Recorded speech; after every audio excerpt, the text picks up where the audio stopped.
¿Qué tal, amables amigos?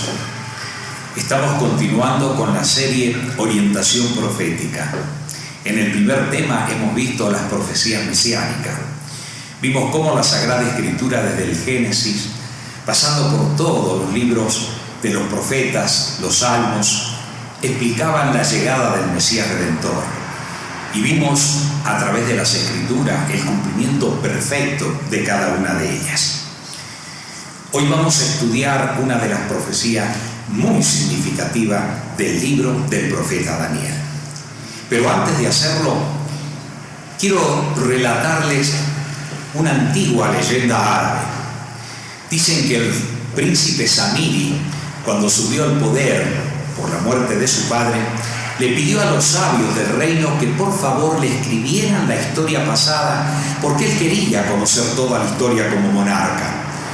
Se fueron los sabios y después de 20 años retornaron en 12 camellos trayendo 6.000 volúmenes. Cuando el rey vio eso dijo: por favor, aunque pase toda mi vida leyendo, no alcanzaría a comprender la historia. Abrévienla, por favor. Se fueron los sabios y después de 20 años ya canositos llegaron. El rey también estaba canoso y le dijo: con 3 camellos trayendo 1.500 volúmenes.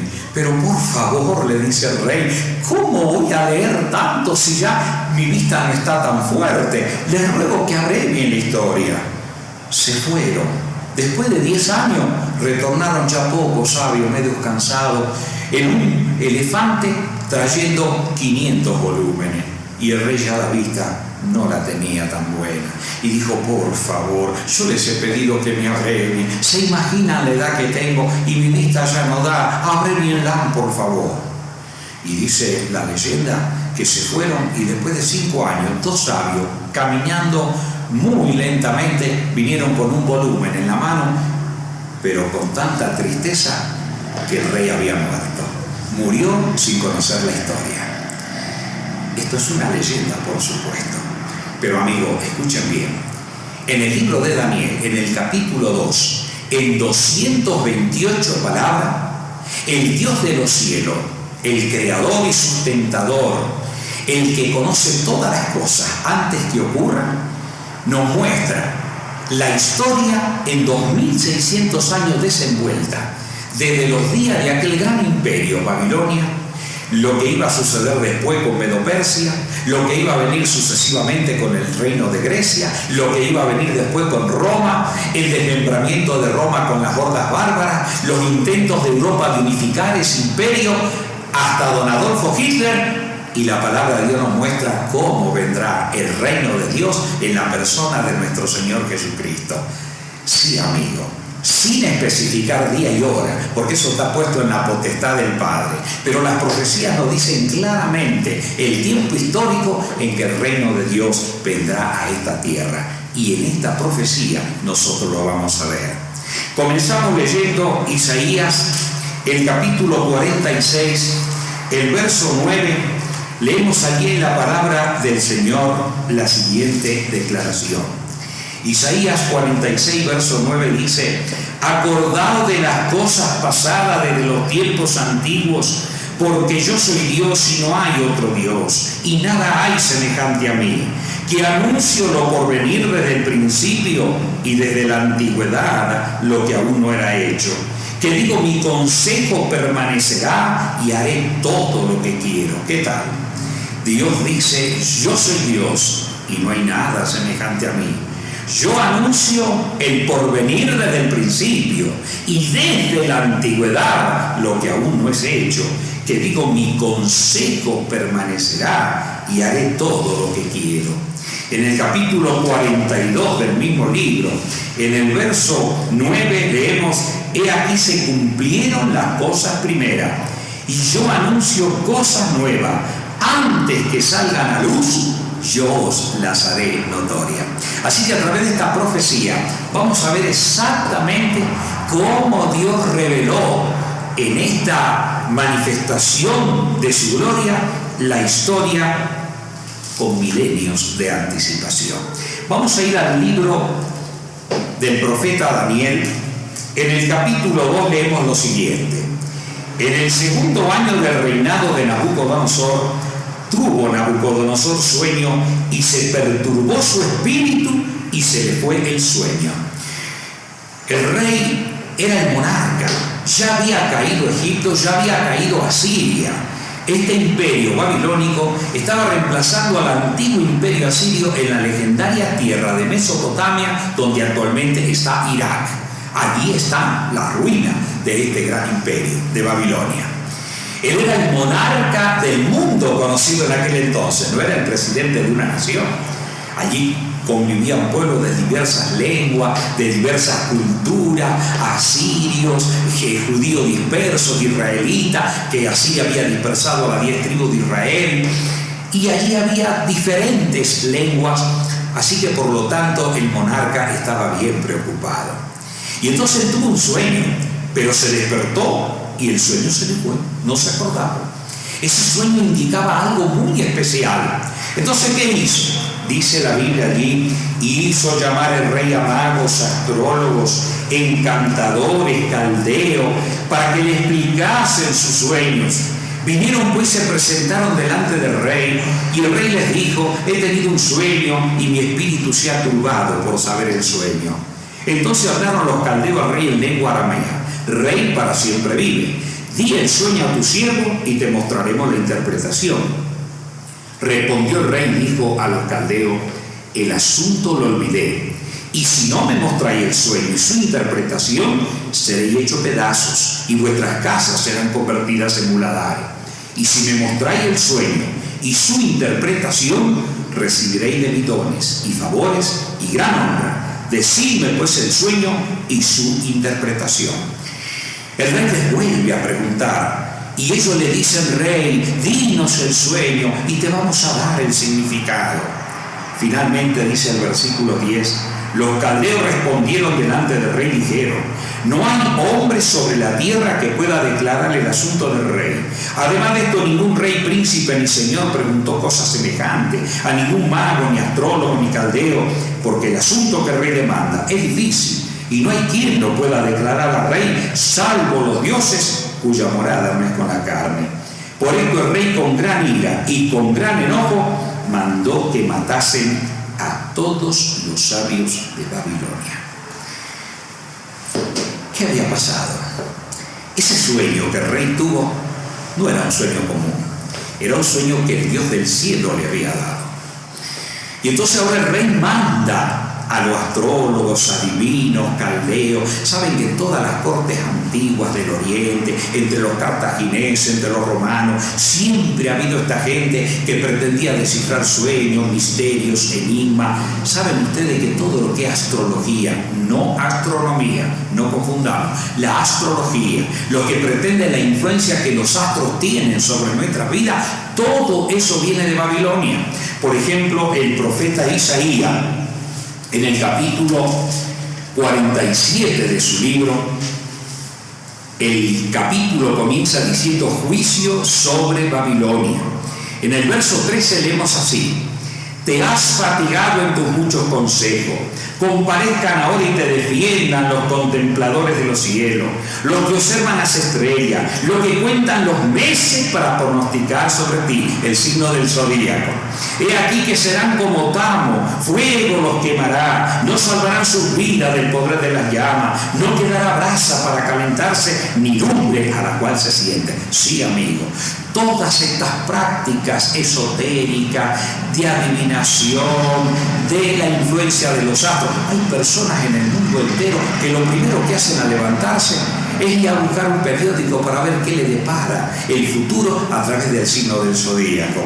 Saben, amigos, eso lo hicieron los babilónicos cuando pensaban que la tierra era el centro del universo. Eso se sabe que no es así.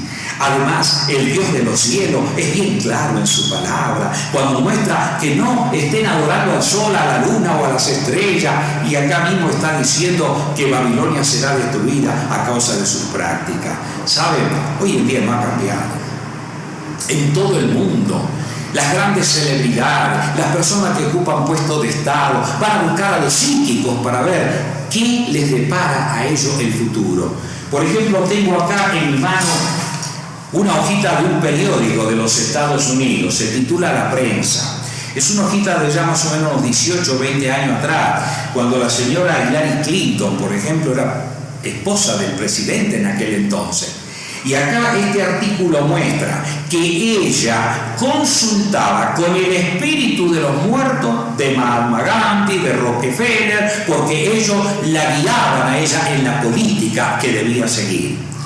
Amigos, en la Biblia sabemos que los muertos descansan y no tienen contacto con los vivos. Los que sí tienen contacto con los vivos son los ángeles caídos que se materializan, toman forma. En el Edén mismo Dios le dijo a Adán que el día que coma va a morir, vas a ir al polvo. La Biblia nos habla de la resurrección. Pero ¿quién le dijo a Eva, no moriréis? Aquel que le dijo no moriréis se encarga de hacerle querer a la gente. Es por eso que las personas que empiezan a tener contacto con los seres amados que han muerto, me apareció el espíritu del papá, de la mamá, se me sentó en la cama, son ángeles caídos que lo están guiando. Por supuesto, le hablan bondadosa y amorosamente, pero para guiarlo hacia la destrucción. Cuidado, no tan solo ella. Acá está doña Nancy Reagan, que ya también murió, ella también decía que tenía contacto con el más allá. Aquí aparecen celebridades del mundo del espectáculo como Liz Taylor, aparece John Travolta y aparecen un montón de personajes que dicen tener contacto con el más allá o consultar a los psíquicos para ver cómo le va a deparar el futuro. Mis amigos queridos, eso pasó aquí con este sueño. Ahora bien, volviendo al libro de Daniel, dice que el rey mandó con gran ira a matar a los sabios de Babilonia. Y dice en las Escrituras, el versículo 13 en adelante, y se publicó el edicto de que los sabios fueran llevados a la muerte, y buscaron a Daniel y a sus compañeros para matarlos. Entonces Daniel habló sabia y prudentemente a Arioc, capitán de la guardia del rey, que había salido para matar a los sabios de Babilonia. Habló y dijo a Arioc, capitán del rey, ¿cuál es la causa de que este edicto se publique de parte del rey tan apresuradamente? Entonces Arioc hizo saber a Daniel lo que había. Y Daniel entró y pidió al rey que le diese tiempo y que él mostraría la interpretación al rey. ¿Quién era Daniel? Daniel y sus tres compañeros que van a aparecer allí en todo el capítulo, en todo el libro de Daniel, eran jóvenes judíos. Para esa época, la nación hebrea, lamentablemente, había caído en tal estado de apostasía y de rebelión contra Dios, una nación que fue llamada por Dios para cumplir un rol con todos los pueblos de la tierra. Israel fue colocado en el centro del mundo. Ahí estaba Asia, África y Europa, y ellos tenían que irradiar la gloria de Dios. Por eso es cuando el Señor Jesús vino y tuvo que purificar el templo, les dijo que ese templo era casa de oración para todas las naciones, pero que ellos lo habían convertido en cueva de ladrones. Para esta época, ya el profeta Jeremías anunciaba que si ellos no se arrepentían, iban a caer en manos del rey de Babilonia. Como no se arrepintieron, Babilonia llevó en cautiverio, quemó el templo de Jerusalén en aquel entonces. Pero allí fueron también jóvenes sinceros, honestos, fieles hijos de Dios, que corrieron la suerte de los pecadores. Pero ¿por qué Dios permitió que estos jóvenes vayan a la corte de Babilonia? Es que Dios tenía un plan extraordinario con ellos. A los hijos de Dios todas las cosas le ayudan a bien. Y entonces Daniel ahora interviene y dice ¿por qué? Ahora la pregunta es esta. Miren, cuando ustedes lean el capítulo 1 del libro de Daniel, van a ver que cuando estos jóvenes llegaron a Babilonia y el rey los sometió a una prueba, dice el capítulo 1 que el rey los encontró 10 veces más sabios que todos los sabios de Babilonia. La pregunta lógica es, ¿y por qué el rey no acudió directamente a ellos? ¿Y por qué acudió a los magos, astrólogos, adivinos y caldeos? Por una razón muy especial. El sueño venía de Dios. Y así como el rey se olvidó del sueño, Dios hizo que se olvide de esos jóvenes. ¿Por qué? Porque quería Dios permitir en esta ocasión, darle una oportunidad a todos los instrumentos satánicos. Porque esos instrumentos no son de Dios. Dios no hace nada en sociedad con el diablo. La adivinación, la brujería, la hechicería, todo eso no tiene nada que ver con la mente divina. Y entonces Dios permitió que primeramente intervengan todos estos instrumentos y no puedan hacer nada. A tal punto que dijeron, esta explicación la pueden dar solo los dioses cuya morada no es con la carne. O sea, ellos reconocían que no tenían contacto con la divinidad.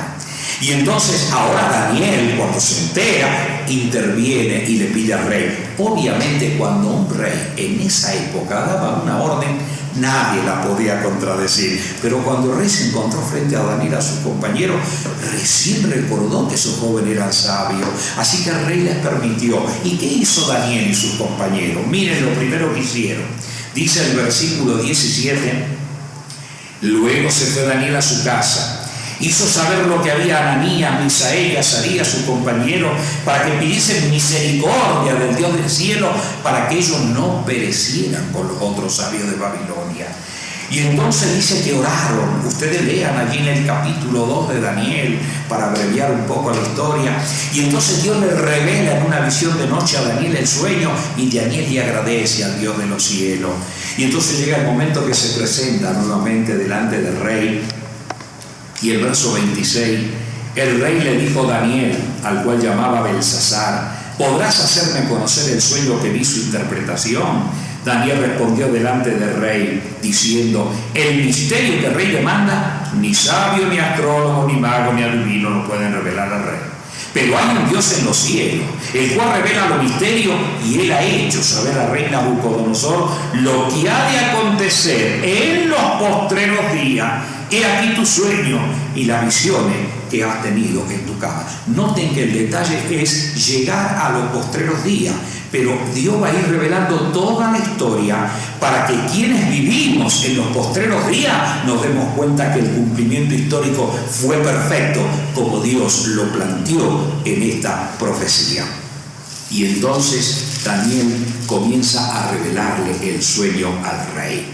El versículo 29 dice: estando tú, rey, en tu cama, te vinieron pensamientos por saber lo que había de ser en el porvenir, y el que revela los misterios te mostró lo que ha de ser. O sea, el rey quiso saber: ¿qué será de mi reino? ¿Será que perecerá como pereció Egipto o como pereció Asiria?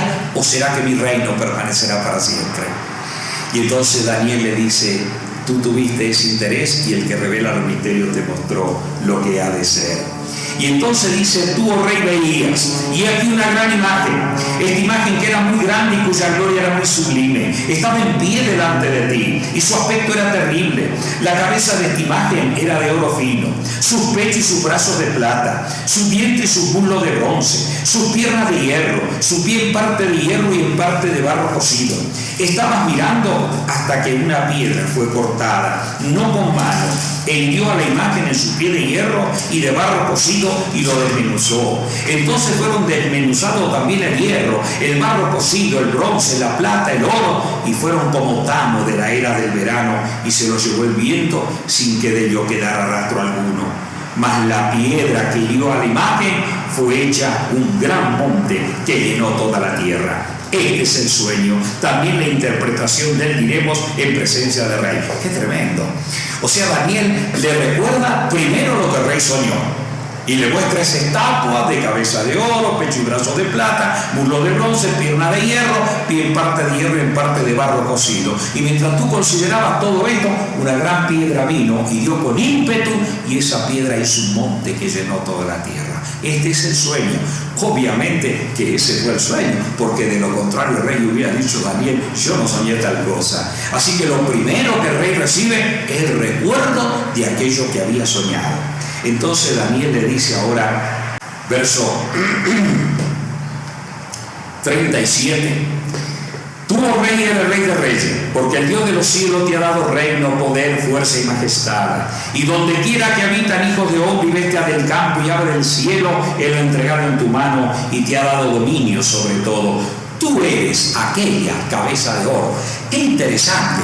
O sea, el rey quería saber el futuro, pero por una razón lógica Dios parte por un presente para que el futuro quede claro. Y entonces la cabeza de oro de esa imagen está representando al reino de Babilonia.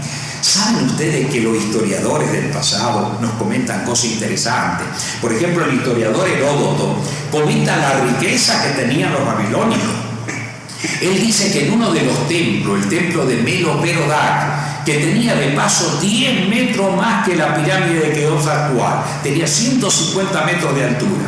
En uno de sus pisos dice que había dioses, imágenes de oro puro, y una mesa para poner a sus divinidades cuando hacían la fiesta religiosa, que tenía 13 metros de largo por 5 de ancho y era de oro puro también. Bueno, saben que la riqueza de Babilonia no fue solamente el oro literal.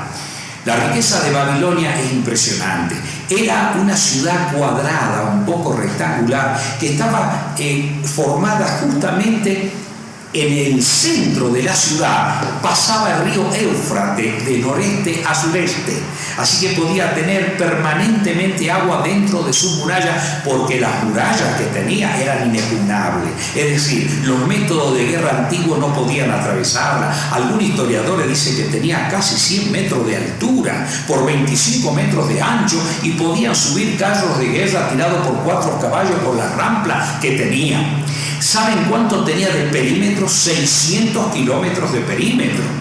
Según los expertos en arqueología, en todas esas medidas, dicen que la ciudad de Buenos Aires tiene 200 kilómetros de perímetro. O sea, 600 kilómetros era 3 veces más grande que la ciudad de Buenos Aires. Impresionante. Ahora, no solamente Babilonia tenía eso. Los jardines colgantes de Babilonia hasta hace poco tiempo estuvieron entre una de las 7 maravillas del mundo antiguo. ¿En qué consistía? Ustedes pueden buscar en YouTube, ahí habla de todas esas cosas. Por ejemplo, dice que había pilares de piedra que se levantaban hasta 30 metros de altura y sobre ellos había unos pisos que contenían tierra fértil en tal cantidad que crecían árboles hasta de 18 metros de altura. Bueno, esas son algunas de las descripciones de este gran imperio, pero esto comenzó en el año 604 a.C. Algunos computan otro periodo, 605, 603, porque lo computan cuando él reinó con su papá, otros lo computan cuando él reinó solo, pero ese es el periodo histórico que fue dada esta visión. Tomamos el 604 para ver el desarrollo de esta profecía. ¿Qué ocurrió con Babilonia? El profeta le dice allí: y después de ti se levantará otro reino inferior al tuyo. O sea, Daniel en el 604 le dice: rey, después de ti se levantará un reino inferior al tuyo. La historia corrobora que en el 538 Babilonia cayó bajo el poder hegemónico de los medos y persas. Ahora la pregunta es: ¿y cómo entraron los medos y persas?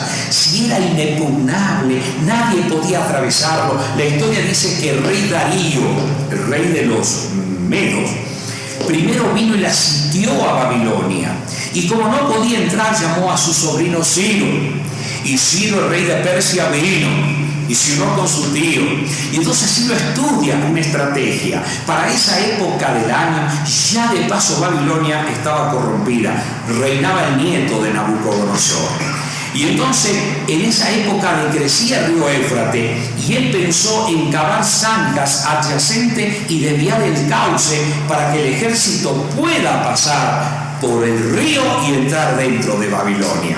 Lo que Ciro no sabía era que a las márgenes del río Éufrates había murallas tan altas como las de afuera, y había unas enormes puertas de bronce con cerrojos de hierro que, si eso hubiera estado cerrado, entraban por una parte y salían por la otra sin poder penetrar dentro de Babilonia.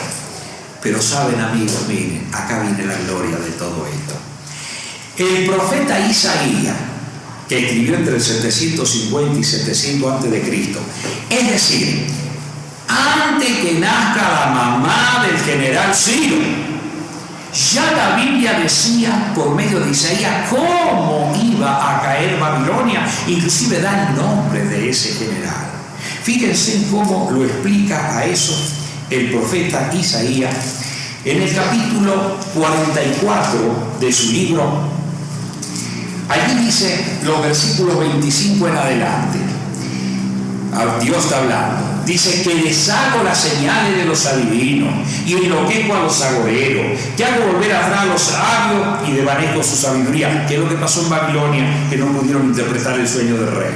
Yo, el que despierta la palabra de su siervo y cumple el consejo de su mensajero, que dice: a Jerusalén serás habitada y a las ciudades de Jerusalén reconstruidas serán y sus ruinas reedificaré, que dice a las profundidades: secaos y tu río haré secar, que dice de Ciro: es mi pastor y cumplirá todo lo que yo quiero, al decir: a Jerusalén será edificada y al templo será fundado. Le explico un poquito. Por medio de Jeremías, Dios había dicho que el pueblo judío iba a estar 70 años de cautiverio en Babilonia, y después de 70 años Dios lo iba a libertar con manos poderosas.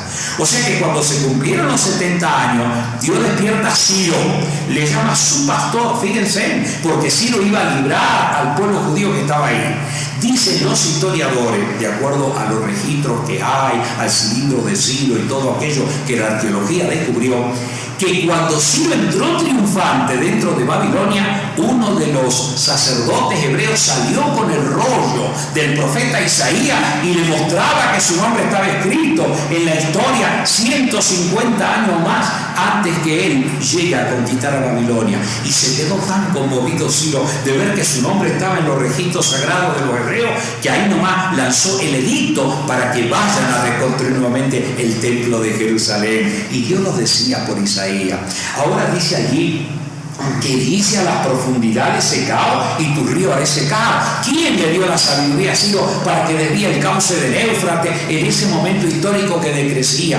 Fue Dios mismo. Y la pregunta es: ¿y quién le abrió las puertas y los cerrojos de hierro que tenían las paredes adyacentes al río Éufrates? Miren lo que dice el profeta Isaías, el capítulo 45 continúa: así dice Jehová su ungido a Ciro, al cual tomé yo por su mano derecha, para sujetar naciones delante de él, desatar lomos de reyes, para abrir delante de él puertas, y las puertas no se cerrarán. Yo iré delante de ti y enderezaré los lugares torcidos, quebrantaré puertas de bronce y cerrojo de hierro haré pedazos. ¿Qué tal, amigo? Dios se encargó de que esas puertas quedaran abiertas, que esos cerrojos fueran rotos, y ahí entonces entró recién por esas puertas Ciro. Mis amigos, ¿por qué Dios le llama a Ciro acá su ungido? La palabra ungido significa Mesías, y ese calificativo solo le corresponde al Señor Jesús. ¿Saben por qué? Porque Ciro en esta experiencia fue un símbolo de Cristo. Cuando vayamos avanzando en el panorama profético, los dos libros de la profecía son Daniel y Apocalipsis. Daniel es una profecía, Apocalipsis es una revelación. Ustedes van a ver que en Apocalipsis aparece Babilonia, pero no como una ciudad, porque la ciudad quedó totalmente en ruina, y lo vamos a ver al finalizar esta maravillosa profecía, que es lo que pasó con Babilonia. Pero miren, en Apocalipsis aparece un sistema como Babilonia. Y ese sistema como Babilonia están representando las iglesias cristianas que lamentablemente han venido de los vinos de Babilonia. ¿Y cuáles son esos vinos de Babilonia? Un falso día de reposo, el domingo. Ese día de reposo, que era el primero de la semana, era adoración al sol. Dios puso el séptimo día como día de reposo. La adoración a los ídolos, todo eso viene de los babilónicos. La adoración al sol, todo eso viene de los babilónicos. La inmortalidad del alma, que hay que rendirle culto a los muertos y demás, eso viene de los babilónicos. Eso no es bíblico. Es por eso que aquí Babilonia literal luego aparece en forma simbólica en el libro de Apocalipsis. Así que al estudiar las profecías vamos a captar y comprender la gloria que esto tiene. Amigos, esto lo vamos a ver en dos secciones. Esta es la primera parte, nos quedamos acá con las profecías. Nos quedamos cómo fue la caída de Babilonia, el Medo-Persia. Medo-Persia duró del año 538 al 331, cuando cayó bajo el poder del imperio de Grecia. En la próxima sección vamos a ver y estudiar la continuidad de esta maravillosa profecía. Que Dios te bendiga.